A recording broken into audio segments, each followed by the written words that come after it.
नाशिक जिल्ह्यातील लासलगावला पहिल्या पावसानं जिल्ह्यात वादळी वाऱ्यासह कहर केला आहे. सोसाट्याचे वारे, विजांचा कडकडाट आणि मुसळधार पावसामुळे झाडं उन्मळून घराचे पत्रे पडणे, वीज पुरवठा खंडित होणं आणि काही ठिकाणी फळबागांचं नुकसान होणं अशा घटना घडल्यात. नाशिक, लासलगाव, धुळे आणि मराठवाड्यातील परिस्थिती पहिल्याच पावसानं जोरदार हजेरी लावली आहे. अनेक सखल भागांमध्ये पाणी साचल्यानं नागरिकांची तारांबळ उडाली, तर काहींना उकाड्यापासून दिलासा मिळाला. पिंपळगाव जवळच संजय भोर यांच्या 2 गायींवर वीज पडून मृत्यू झाल्याची घटना घडली आहे. वादळी वाऱ्यामुळे शेतकऱ्यांचं मोठं नुकसान झालं असून झाडं पडल्याच्या घटना समोर आल्यात.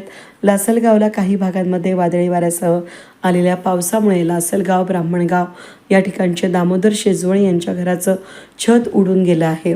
शेतीचे आणि फळबागांचं नुकसान झाल्याचंही वृत्त असून खबरदारीचे उपाय वादळी वाऱ्यासह पाऊस सुरू असताना प्रशासनाकडून दक्षता घेण्यासाठी आवाहन केलं जात आहे. झाडाखाली किंवा कमकुवत बांधकामांच्या जवळ थांबू नका. विजा चमकत असताना सुरक्षित पक्की घरं किंवा इमारतींचा आसरा घ्या. मोकळ्या जागेत किंवा विजेच्या खांबांपासून दूर राहा, असं आवाहन करण्यात आलं आहे. वेद न्यूजसाठी प्रतिनिधी कैलास उपाध्ये, लासलगाव.